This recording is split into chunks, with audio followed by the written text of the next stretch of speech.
Hey, good afternoon, everyone. Welcome to today's webinar, Local Innovations in Community Development. I was going to give it a few minutes to allow others. I see others are joining, and so I'm going to give us maybe one more minute, and then we'll get excited with today's conversation.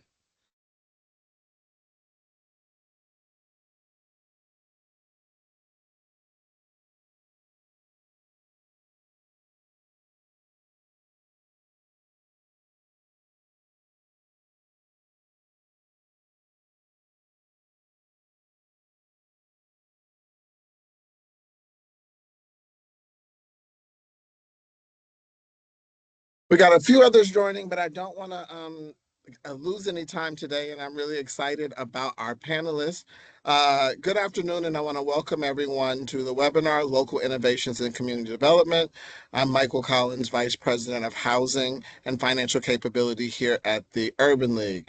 I'm really excited about moderating today's conversation because we've been building on a body of work that really predates my tenure here at the Urban League and was started by Cy Richardson, the SVP of Programs, but it's really focused on how do we not only explore the work we do on a day-to-day through your partnership with, of course, the National Urban League and the great work we do across private and federal grants, but what innovations are happening? We're really in a new time where it really takes us looking at our work differently and advancing our mission differently as we know some of the unpleasantness.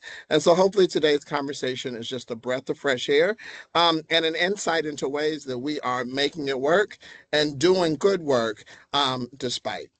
So across our affiliate network, we're really starting to see some incredible creativity and how communities are shaping their own futures, whether through restoring cultural corridors, reimagining vacant spaces, or advancing new pathways to home ownership and belonging. In today's session, we want to take a different approach. We don't want to just showcase projects, but we want to take a moment to try to understand how our affiliates are innovating within their local realities, how they're sustaining the trust and momentum that the Urban League brand is known for, and how we continue learning from each other as we build more resilient and culturally grounded communities. Um, Here in a moment, I'll introduce our guest, but really excited to hear from three incredible leaders across the movement who are advancing this work in different places and different ways. Once we have kind of a series of short presentations, we'll jump into a moderated discussion and then, of course, leave time for Q&A at the end. And so hopefully the audience will join in. So let's begin with our first presenter. I'm going to kick off today's discussion with Glenda Kizzy. She is the Housing and Social Services Director for the Houston Area Urban League. And I'm excited because this is going to be an interesting exploration of how neighborhood redevelopment strategies focused on equitable home ownership are driving economic growth in the local Houston area. So with that, I'll hand it off to you, Glenda. Thank you very much, Michael.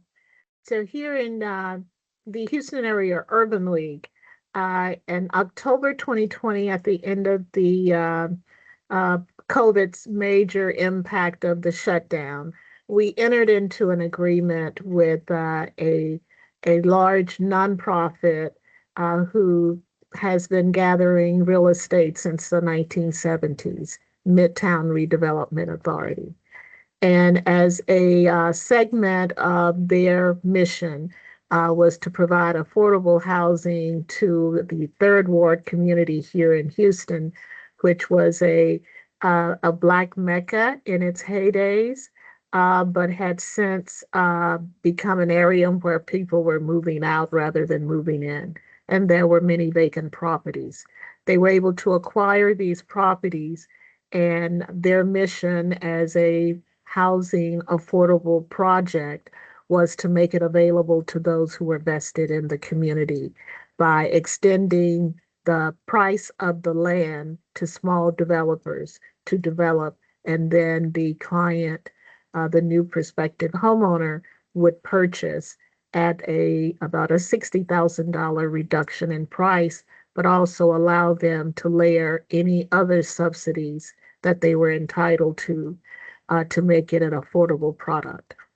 The average homeowner purchasing through this project with Midtown Redevelopment Authority and Civic Improvement, CCPPI, are getting a reduction of the initial 60,000 City of Houston down payment assistance that could range anywhere from 50 to 125,000 based on assessment, in addition to any the lender or the realtor or anyone else is providing to them. The average cost of the developments must be at an affordable price, and that usually ranges from 180,000 upward to 265,000. Recently, uh, this month, we had someone to close on a home, and their sale price after all leverage dollars was $75,000. And this makes it a very affordable product for a community, which is you walk across the freeway and you're in downtown Houston. So this is a prime real estate. Um, in addition to the education counseling that we provide, post homeownership is essential to make sure that the client can definitely maintain and keep the property after purchase. So for 2024, uh, we sold 21 homes, and that was at an average cost of about 235,000 for construction costs, and the average leverage dollars was about $100,000.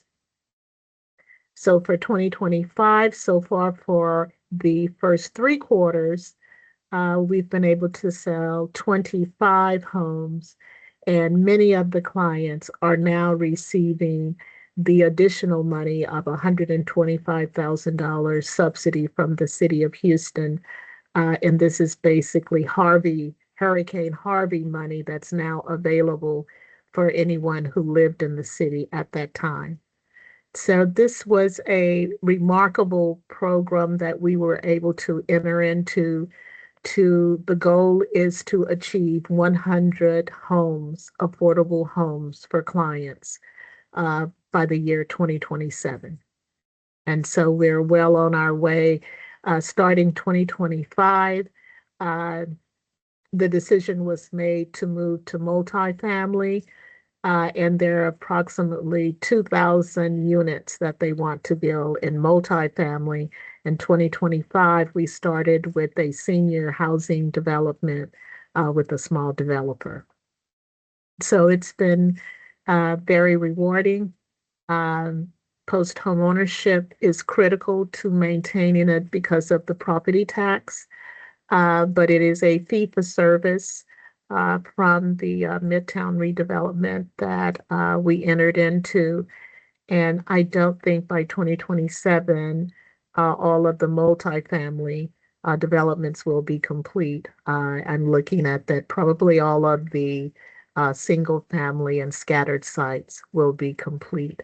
And so we're looking to renew this 2027, where it will be strictly multifamily. They were able to acquire one of the largest masses of, uh, of properties here in the city, and they have well over 400 properties to develop. So this is going to be a long-term project for us in maintaining that relationship and partnership. Thanks so much, Glenda. Really excited to dig into all the questions for everyone. But I think something that resonates well with me as we transition to our next speaker is the reclaiming of space. As you said at the top of your presentation, it's really looking at what were vacant spaces in this community and how do we activate that by bringing in families and creating an affordable pathway to home ownership. With that, next, we're going to shift over to Gail Wilson Awan, President and CEO of the Urban League of the Upstate.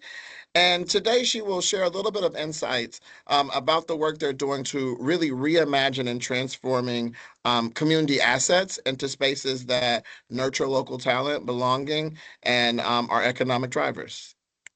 Gail? you. Thanks so much. It's great to be here. Uh, Michael, when you first started talking, you talked about your position actually kind of predating your tenure. And of course, Ms. Glenda was talking about kind of the history before the work started, right? It's like, so I want to start there because for me, although I came in 2021, end of 2021, the concept of this kind of idea or desire for it, I traced it back to 2015. So talks about, and we're kind of in this, we are in this film industry space, right? Not as talent, but as a producer, of studios, kind of all the backlot stuff. But this concept of the the filming industry happening in our region, people were exploring it at a very high level throughout our community in between 2015 and 2019. So that's important. This wasn't a new idea. It just was an idea that hadn't been figured out yet, whose time hadn't come. So, and because it had some merit and people were interested, it was basically a good idea. It was still something people were interested in considering, but it was just who can hold this, right? So we also kind of filled a space of, yeah, we've always been interested, but there's never been anybody really to take ownership of this innovation. So that is when we kind of identified that as a good role for us. Our community here in Spartanburg, they had a vision plan, one of these Vision 2030 plans, okay? And in that Vision 2030 plan, they wanted to identify emerging and growth industries and tourism. They wanted to lead in this space. So certainly, as we kind of weighed this idea, this was truly an emerging industry and a growth industry based on where we're kind of located geographically. So we knew there was a history and we knew there was a future that it fit into. Okay, so that kind of allowed us to pursue it. Now we had to truly, we're a small affiliate. So when I first came, we truly had to almost clean the decks of all of our programs and take that inventory and say, we're doing a little bit of this, but how impactful for it? Should we still do it? Like all of that through all of our programs. That was painful because there was some programs that we did well and we were known for.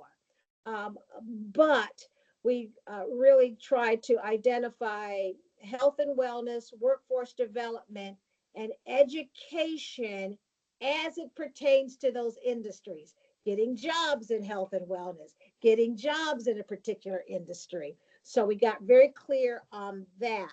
Um, then the board leadership was also, when you talk about this kind of innovation, for me, certainly, I think for all of us, if this is more innovative than the leader of my board has an appetite for is doing, then it will not work. They will be the naysayers. So I literally changed board presidents kind of in the middle of this because now my board president on his own with his own community and church is doing something that's actually bigger than this, right? So he had the appetite for this kind of innovation. Otherwise, we would not have been able to move forward. Then I think uh, for myself, I also had to, in order to lead it, this is a new industry for me. So I had to take and have taken several classes in the business of entertainment, right? I cannot talk to producers and directors about grips and all those things they need if I don't know it myself, right? I had never planned to do it, but it's like I can't talk to a welder if I don't know the tools that are needed for welding. So that took some time, but at least I'm knowledgeable enough into it. Now, I love this thing about culture and brand. We are the Urban League. How does that fit with our mission and our vision?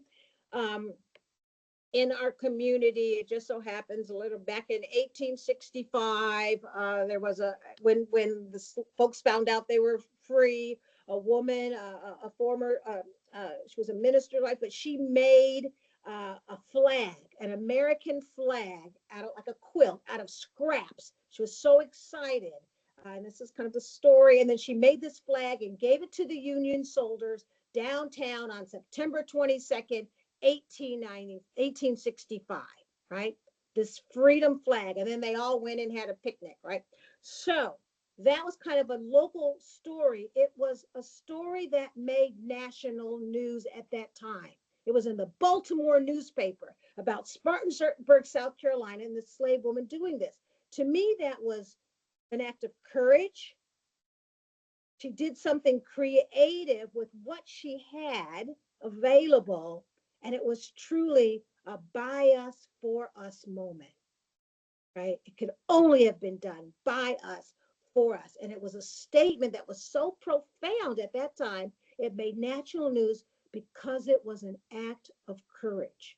And I think that sometimes this innovation, it's like you are compelled to do it, even though it doesn't make sense, or people are going to doubt it. So anyway, to honor that, we call our work Studio 922, based on September 22nd. That ties it into local Black history. So people could start to understand that. Why is the Urban League doing this? Studio 922 is about us, for us. It is something creative that didn't exist before, but we took what we had because we have to tell our story, right? So that's kind of the premises of it, and we do care, especially now, about our history kind of being at risk.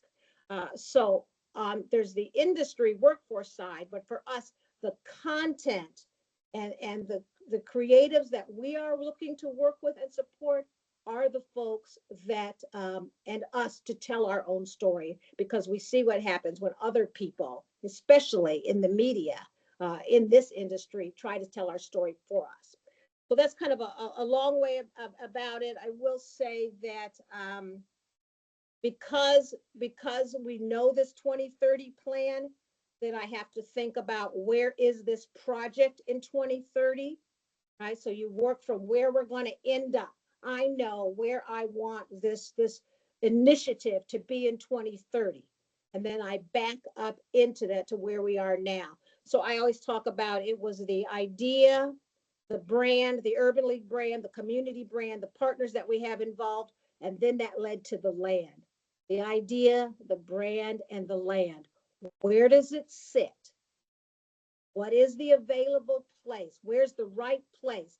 And there's community partners involved. In this particular land that we are developing is this 7 acres. It's the last undeveloped piece of property where kind of all of this new market tax credit money has already been. They've developed everything around it except this 7 acres of warehouses.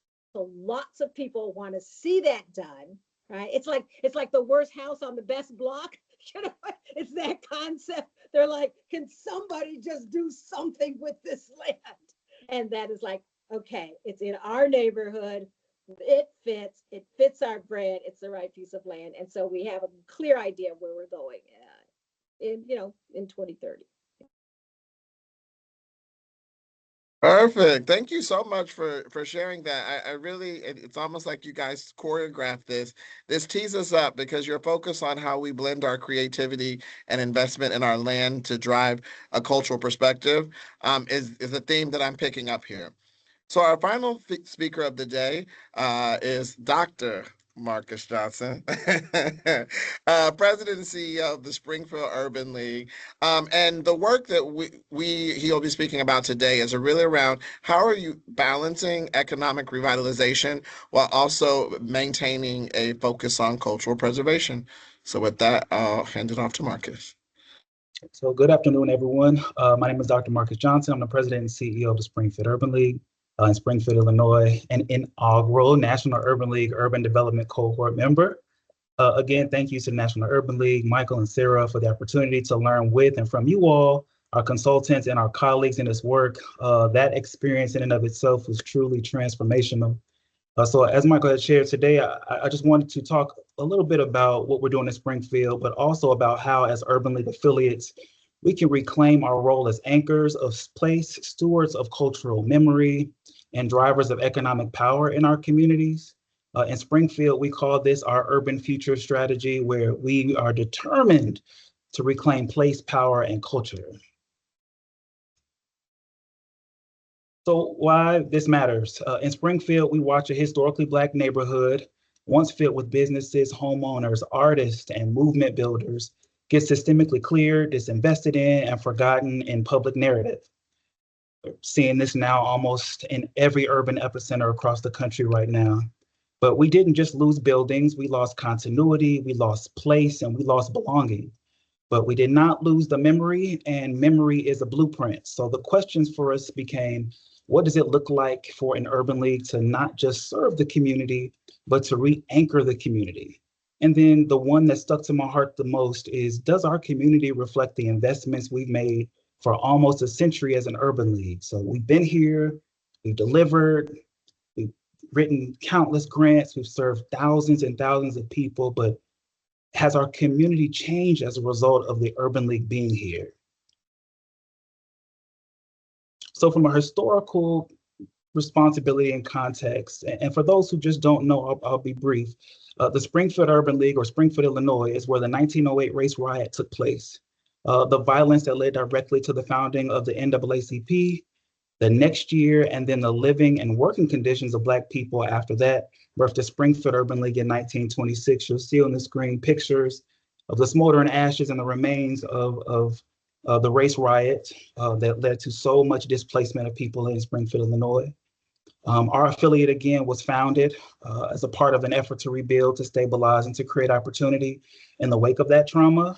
So the Urban League has always been more than a service provider. And I think that's the most important thing that I want you all to take away from my presentation, is that we are memory keepers, we are institution builders, we are cultural stewards, and we are more than, we are rebuilders of civic and economic power. So for me, someone who admittedly wasn't sure if we belonged or fit urban development, I had to remember and be comfortable articulating how this work is not new, how we are simply returning to ourselves. And in times like this, I believe it will be the returning that will move us forward. So as an affiliate in the early 2000s, we also had an umbrella, a community development corporation that was disbanded in the 2010s. But the Urban League still holds many of those lots. And so there was opportunity there for us to be in this space. But because of the Urban Development Accelerator, we were now able to be intentional. So the neighborhood today, the Central East Cultural District, our neighborhood, has 61% poverty, 23% housing vacancy, limited business ownership, and deep cultural heritage that has never been monetized for the benefit of its people. This is not a place waiting to be fixed, it's a place waiting to be restored. And restoration requires power, power rooted in land, narrative, and ownership. Urban Futures, the name of our project, or excuse me, Urban Futures, the name of our strategic plan, responds to how we can advance equitable urban development and economic revitalization. So this is not a side project. Like Gail had said, we have to be intentional about this work, and you have to find the right people who understand that this is visionary, but also very, very much intentional. This is not something that we get to after we finish programming. This is a strategic arm of our Urban League affiliate, because space is not neutral. Who owns space determines who belongs in it, and that's the role of the Urban League in this time. To date, we have received our cultural designation. We formalized the arm through strategic plan. We've started our stacking process of cultural district build out, and below shows some of the maps that we've collected in partnership with the Illinois Housing Development Authority through a 3-month housing stock survey, and currently support through state funding and subsidized employment. We supported 17 Black businesses, 6 businesses in the district, and generated for those businesses 72 job opportunities. So urban futures, so we created again urban futures, our neighborhood redevelopment, cultural preservation, and real estate platform. But it really all focuses around economic development and generational wealth. This arm does three things: secures and stewards lands, converts space into cultural and economic infrastructure, and ensures that value created in the community stays in the community. I think Gail said it best: for us, by us. We do not build for community, we build with community. And so you'll see from the very beginning, community being built together, us working together recently to develop the community, and us receiving financial resources from the state to develop the community as well. So if you look at the screen as well, you see our Central East Cultural District map. We were designated the cultural district with, and I'll get to some of the financials very really quickly, but we developed the Central East Cultural District. The map that you see shows newly acquired land in the yellow stars. The red stars are SUL offices. The green stars are owned former CDC residential lots by the Urban League. The blue stars are owned commercial lots, and the blue circles are cultural designations or destinations that are scattered around our cultural district. And so if you look at that and think about an Urban League's history and an Urban League's ability to claim history and to claim belonging and ownership, we have that. And so now is the time and the opportunity for us to push forward in the spirit of transformational change. And so the next part is important, of course, and I'll again be brief because people always ask, how did you fund this? Where's the money? What is the, where are the dollars at? The one thing that I love to say about this is we have not used $1 of unrestricted general operating revenue thus far. Instead, we have aligned ourselves with public and cultural investments. Our Illinois Cultural District designation has opened us to $350,000 annually over the next 8 years. We received cannabis community reinvestment resources, which is $100,000 just this current fiscal year. And we're also eligible for half of that in the second half of FY26. We just received from DCEO's Cultural Arts Revitalization Funds $350,000. And most recently, as early as this week, our Governor Pritzker has announced a Site Ready Illinois program where we're eligible for $150,000 for planning and then up to $5 million in capital eligibility to develop based off of that plan. So because we're developing in partnership with IDA, our Illinois Housing Development Authority, we are now positioned to leverage LIHTC, trust fund, home, and additional layered capital without using our general operating funds. And we've also met with our Economic Growth Alliance, who is not only preparing to stack resources in partnership with the Urban League, but also to allocate economic development resources to this as well. So this is scalable, this is repeatable, and more than anything, this is possible. Our approach: preserve narrative first, secure land and designation, use public planning funds first. That's the big thing for me. Partner for development, not dependence, and then revenue returns back to our community. Some of the outcomes that we are planning for in this focuses on Black-owned businesses being housed and launched in place, jobs being created where families already live, cultural heritage sites being preserved and activated, neighborhood pride being restored, so cultural space that says we are still here, and then the Urban League standing as the anchor institution on record. So this is our work. This is our blueprint, but this work is not just mission aligned. It is also intended to be revenue generated from lease income from businesses and community tenants, from program and event activation fees, from tourism and cultural programming to tax credit equity, as well as land value appreciation. And more than anything, cultural identity is not a cost center, it is an asset class. So the big work of the movement right now, the big work of the Springfield Urban League, as we talk about our history and the trillions of dollars that Black people bring into communities across the country, is for us to remember, to rebuild, and to remain. But more than anything, to know that this is our future to build, this is our legacy to claim, and this is our work to lead. Thank you. Thank you so much. And it's almost, yeah, I really like the way you described how you're balancing those economic revitalization with an eye toward cultural preservation, which is very important as we see an erasure or an attempted erasure happening around the nation. With this, I think one thing I want to call out before we transition into the moderate portion is what's resonating is we keep talking about land and the physical communities we're in. And we've seen in all three examples really how whether it's to drive home new homeowners, investment in a new industry, or for the literal preservation of that cultural heritage, we're all anchoring ourselves in our community and remain committed to ensuring that these are assets, not blighted areas, not liabilities. Um, and so excited and hearted to hear that. Hearing from you all, want to draw some connections between your experiences. Each of you mentioned in some way the importance of trust and community ownership. What have you learned as you've advanced these various projects about sustaining that trust over time, especially in times like today when resources or leadership shifts? And we can do a popcorn style. Whoever wants to jump in, just unmute yourself. I can start. So, what we've learned is that because we deal in many disasters here in Houston, um, we are known for that. And so, what we're seeing now is more like a life disaster. So, in addition to, the housing issues, we are now uh, focused on essential survival issues for folks: food, clothing, access to medical, um, breakdown of families because of the emotional stress of people losing jobs, those additional pressures, and an increase in domestic violence.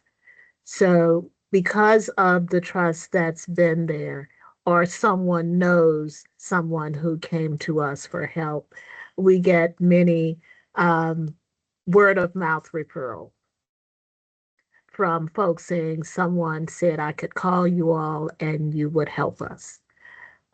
We are now beginning to see a uptick of just folks walking in saying other agencies mentioned your name and said you all might be able to help us because they couldn't. So we just walked here and walked in to ask, can you help us? We're averaging at our administration office downtown now at least 2 or 3 people per week just walking in. So I think it's vital to the community now to have someone that they know if they cannot help me, can at least direct me in a way in where I can get help and trust and believe that it is true and it's not just, they want you to go away. Is basically what I hear from clients that you can tell when someone just wants you to leave rather than I've taken the opportunity to sit and find out what your needs are and then to adequately look at, okay, these are some options and give me something that I can believe that you truly were in tune with me, heard me, understood, and tried to direct me with options that may be able to help me. Thank you. I really like that, Miss Glenda, because I really believe that trust starts with us being vulnerable, and in all aspects of it. In my presentation, I had shared about even being a part of the development accelerator. I was very vulnerable in sharing what I knew, what I didn't know, and even the imposter that I felt at times trying to enter into this space. Um, And so when I think about where we are right now and the communities that we're serving, it's just our shared responsibility to make sure that we're vulnerable with them in the same way that we expect them to be vulnerable with us, so that our shared expectations for timelines that might shift, priorities that might shift, the reality that, what you need today might be triple what it is tomorrow. And what the Urban League is here to do and can actually do. So um, I think what I've seen in the work, especially in our development work, is being vulnerable enough to admit what we know, what we don't know, and to also allow our community to drive the conversations that we have based off of our vulnerability. I know we've been here for 100 years, and I know the community doesn't look like what I'm sure a lot of us expect it to look like. And maybe even your home situation doesn't look like what you expected it to look like. But our job here now collectively is to trust each other, to hold hands and walk toward a shared understanding of where we actually can get to, and to be vulnerable enough to say, these are the things that I can and cannot do at this time, but this is what I can do based off of the cards that are stacked with us and against us at this time. Yeah, Marcus, I really liked all the emphasis you were putting on sharing. You said shared several times, right? And for us, when we entered this sort of this entrepreneurship, workforce development, small minority business space here in Spartanburg, there are a lot of players in that space. A lot of folks doing business plans and mentoring, and just a lot of organizations. Some of them are very specific to a community, but there's a lot of those services happening. So certainly, for us, it wasn't about duplicating any of those things that already exist, right? You're already doing those. You're doing the financial literacy for the entrepreneurs. You keep doing those things. What we are bringing you is kind of that elective, that thing that nobody else is doing, right? We're not going to do what you're doing. That's not how we're partnering, right? Because that wouldn't be partnering. Then you get into turf issues and money and all of this thing. So what we're saying is, we all are committed to the small minority businesses and entrepreneurs. We all want to create jobs. I want to cross train everybody you're already working with. You're working with restaurant owners, great. Let me cross train them on this. All right, you're working with hairstylists and beauticians and barbers. Let me cross train them on this. Manufacturing, construction, electricians. So I'm not doing their work. I'm giving them something new. And for those individuals that we're serving, especially in the small minority business space, if you learn how to do your job in my industry, you can take your week off, a month off, and make your payroll for the next 6 months. Because our industry is paying you $300 a day for this thing, right? It's a gig economy. This is just another tool for your toolbox. So that was kind of our thing. We want every worker, every entrepreneur, every small business owner to be self-sustaining. And in order to do that, they have to have diverse skills, right? They just can't hang their shingle out and wait. But if we're saying this region, we're creating the workers kind of for whatever the industry may need. So first of all, and also another gap, a niche, right? Our niche gap was there wasn't a lot happening here for those 18 to 24-year-olds, right? That was an area that folks, they had either dropped out of school or maybe had their GED. They didn't know how to engage them. Maybe they were going to go to the community college, maybe not. But this industry helped fill that gap because they all want to be content creators. There's certain things that they all can do. So we were able to fill that youth gap, which allowed us then to get an MOU with the Career Center, the Career Tech Center. So now we're providing this niche for 3 school districts. And we have the MOU with the community college where they're already doing cosmetology. They're already doing all those things. We're just bringing our classes into that space. But now that allows us to be part of the curriculum and the degree, right? So once you get a degree, you also have this niche here. And for my partners, that makes them have something that others don't. Right? If you want to do this industry in my 10 counties that I serve 10 counties, but you have to come to this one county. They decided, because of their 2030 plan, they wanted to be the ones that says we're developing the talent hub for this industry. So shared partners, letting them, we're not competing with our partners, letting our partners lead the work. I may own it, but I hated that I missed our award ceremony, but it was my partners that were there that accepted the awards. And can you imagine when they came home and said the Urban League, like we represented the Urban League, and they're big partners. So I think it's okay and important sometimes to let those folks that have been doing the work be out front sometimes.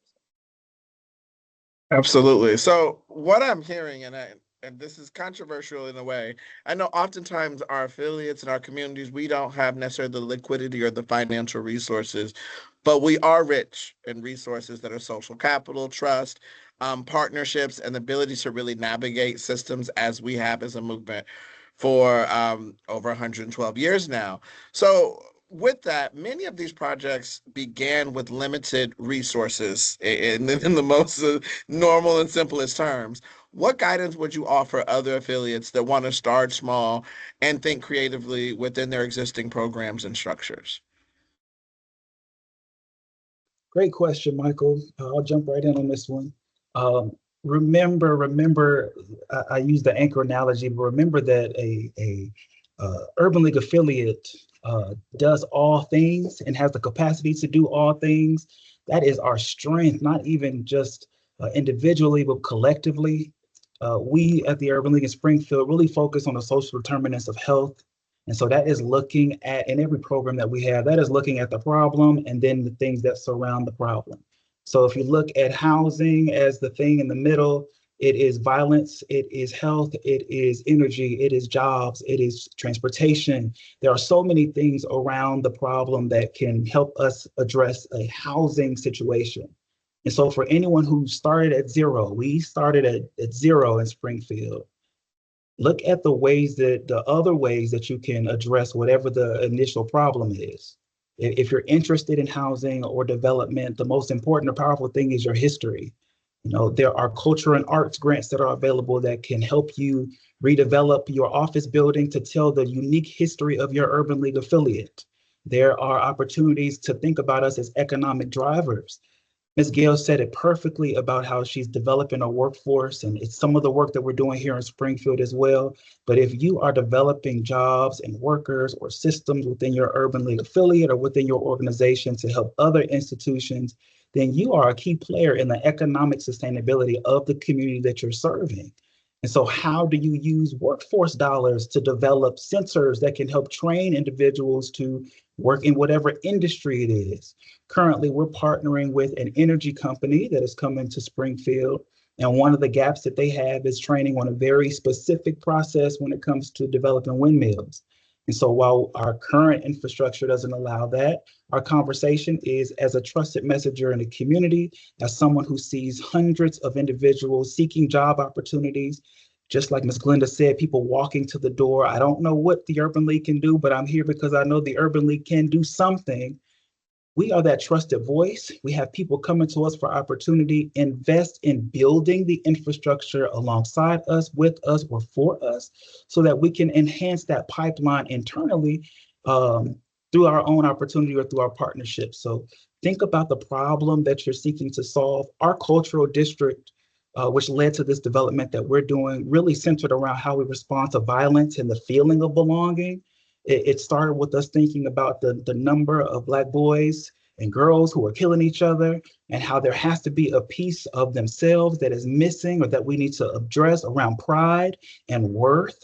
And so when we think about that, we talk about our history and who we are. And that led us to tell our unique historical story all the way back to the 1908 race riots. And through the telling of that story, we've been able to stack resources to not only improve the Urban League's physical infrastructure, but to help the other historical designations and our community collectively through what all started as a look at violence turned housing. So always think, how can you, this is the problem, how can we, even if we don't have the infrastructure, even if it's just me in an office by myself, what are the other funding opportunities around the problem that I know we can address with a team of 10 or a team of 1?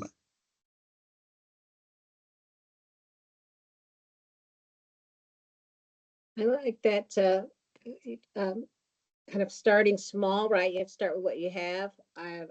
This really started with folks only wanted to give, well, I can say only, right? Because I was thinking that's not enough money to do this, right? But it was seed money, right? That 10,000, 15,000. Take the seed money. It depends on who the seed money's coming from. That's what I found out. So for me, very specific, some of the first seed money came from LISC, right? LISC said, well, we're not sure. It sounds interesting. We'll give you 15,000 to do the research study on the jobs of the future, right? But that brought them in to the conversation, right? Community Loan Fund, all Community Works, all of these folks that had the potential, right, or that I need on the back end were part of the seed money, even the county, the chamber, right? We want this. We're not sure if we're ready to invest yet. Here's 30,000. Because we know it kind of aligns. So that was hard because I was like, but I need more money. What I really needed was your endorsement. That seed money was your endorsement that this thing is of interest to you. That carried a lot of weight, more weight than the dollars, actually, because I could say the chamber has invested, LISC has invested, right? Then the other kind of seed or resource was, again, that endorsement from the entity that's known for this. So for me, it was the Film Commission. To have the South Carolina Film Commission do a quote that I could start putting on things that says the Urban League is our community-based partner. It was very, very significant. Now, yes, I knew that Nancy Flake Johnson, and in Atlanta, she had been in this space. It wasn't new. LA had been in this space. So even though folks weren't used to us doing it, their local affiliate, I could point to, and even through the cohort we were on, other affiliates that were now kind of branching out. Because I think sometimes they think of us, their local affiliate, in a certain way because of history or their relationship with us at a time. So I don't think they were as familiar with the fact that there are urban leagues doing these tremendous things, taking my board members and champions to see, right, some of these other affiliates that are doing these tremendous things, right? They had to start seeing us, my affiliate, as a player in this space, and they had not until kind of this initiative. They liked us, they want me to tutor one child at a time. Nothing wrong with that. But they weren't used to seeing us in this sort of economic development driver's seat. And this cohort, these partners, these affiliates that are doing this work, that was so important. That was so important to saying we can do that for our community.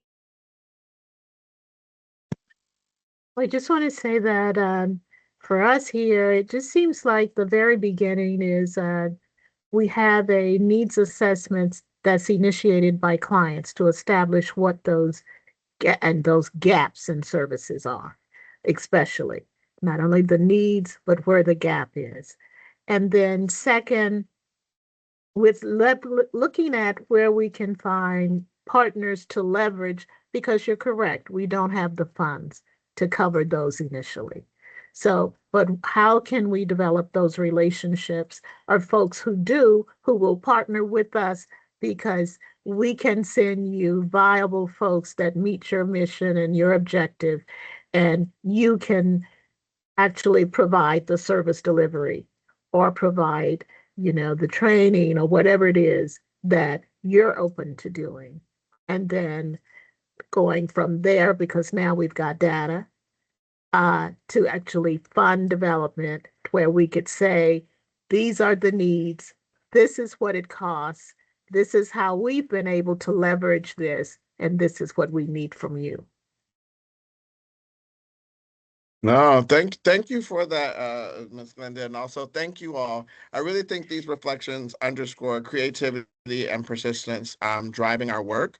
So we are coming to an end here, but we have a few minutes left that I want to open it up for audience questions. If there are any, I want folks to jump in, come off mute, raise your hand, drop questions in the chat. I know Sarah, my rock star in hiding, is here to help us. And so want to open the floor for questions. So I'm Cindy Miles from Urban League of Kansas, and I was very excited to see that this session came up. And even though I saw it last minute, I was right on it. I was glad I was able to fit it into my schedule. So I wondered if it would be possible to get a copy of that strategic plan from the Urban Future Strategic Plan from Springfield. I would love to see that strategic plan. I really appreciated all the information that I was able to pick up. This is definitely an area, we're kind of in the same position. We're in the highest poverty area where it's just decline, decline, decline. Everybody talks about it, talks about it, talks about it. And I think the Urban League needs to take the lead in actually doing something about it and bringing those developers together to get it done. So again, I appreciate the information, and any other models or whatever that you all have that you can send me that I can say, here's how I go about implementing that and selling that to my board, because you're right. I don't mind giving school help with the students and stuff, but we've got so much other work that we've got to do. So thank you so much. Thank you. Thank you, Miss Cindy, for saying that. And of course, I have no problem sharing as always. You hit it home perfectly, and I'll be quick, Michael. I see your face anytime. Your neighborhood story is an economic asset. So remember that the same way that you talked about, the people are coming and saying, where we are now and where we shouldn't be, and the problems and the things that people are bringing to you to address. If you don't tell the story, someone else will, and they'll profit from it. So remember, your neighborhood story is an economic asset. The culture, the history, the revitalization, and the designation is power. So if there is some type of designation that you can get, or an opportunity zone designation, however those things are, get those things. That attracts people, that attracts buyers, that attracts individuals who are looking to develop. And the third thing is, you don't have to fund the project, you just have to lead the table. So your leverage, our leverage as Urban Leagues, is how people trust us, our legitimacy based off of how long we've been around as individual affiliates and our national affiliate. And so it's that narrative and that big old table that we have, not the budget size, that can help you with your development in this urban space. Yes. That, how do you know it's working kind of question? How do I know that this is going to have the impact that I really wanted? That's always the question, because it takes so much time and we're putting all these resources in. But just from like what everybody was sharing, it's when it makes that significant, like that lever, right? If that lever is pulled and it makes that difference in a way that would not have happened without you, right? Like nobody, it just wouldn't have happened. And I'll just hear, because I've always been kind of like, is this working? And literally just, 2 weeks ago, anyone who told me, even though I was going down this road, if that my office would be base camp for an LA film company. There's wardrobe is here, makeup is here, the crews are here, the trailers are here, and I'm the one that gets to call my friend Keisha and say, we need, food trucks to feed 75 people for the next month, right? We need a doctor on set, we need a teacher on set, or to open the door to my office and see a celebrity getting their makeup done.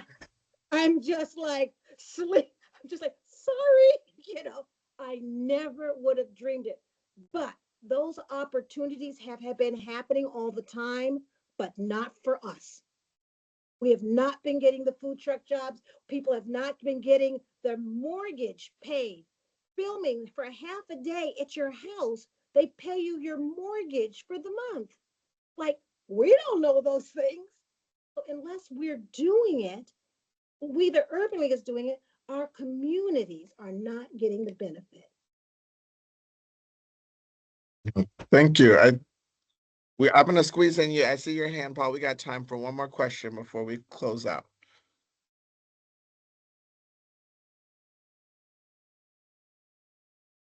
Or if you're speaking, you're muted. Thank you, everyone, for the presentation. Thank you, Mr. Michael, for allowing me to speak. Appreciate it. Very inspiring. And I know this is a heavy lift, so kudos to you all. I do have a question in regards to this project is a development that is owned by the Urban League affiliate. When you're doing your capital stacks, how are you able to provide the equity contribution with your performance? Because I know that these are multi-million-dollar projects typically that are in underserved areas. We're also talking about appraisal gaps. And when you're trying to do new development, sometimes the balance sheets don't match up with the cost of construction and the surrounding area. Even though it's in an underserved area, it still costs whatever X amount of millions. And the bank still wants you to provide that equity contribution, whether it be 10% or 20%. So I'm just really interested on the performance side. How are you able to put together that complex capital stack? I don't know if anybody has a quick answer on that one. I know that that's maybe offhand, but anyone jump in, and I'm going to ask our speakers if we're able to share their email as well to those. Yeah, sure. I'll say for us, one of the important folks was one of my partners to have the community college be the tenant in my development project. Like that was a big endorsement, so that the bank and other folks felt like they wanted to buy in. So who those partners are that are involved. Even though we're not going to be shovel ready for this larger initiative until 2027, we certainly, again, list all those seed money folks will be part of that stack, because they've been invested very early on the front end. All right, thank you. And we'll be sure to share information. I really want to take a moment to thank each of our speakers for not only the work you're leading, which is incredible, but the generosity of sharing your lessons so openly with the movement. What we heard today reinforces that innovation isn't imported, it's cultivated locally, and it's done so through trust, creativity, and persistence. To our audience, I hope today sparked some ideas about how innovation shows up in your own work and how we can continue to learn and build from one another. Thank you all again for joining us for Local Innovations and Community Development, and hope to see you guys in a future webinar. Thank you. Thanks, thank you so much.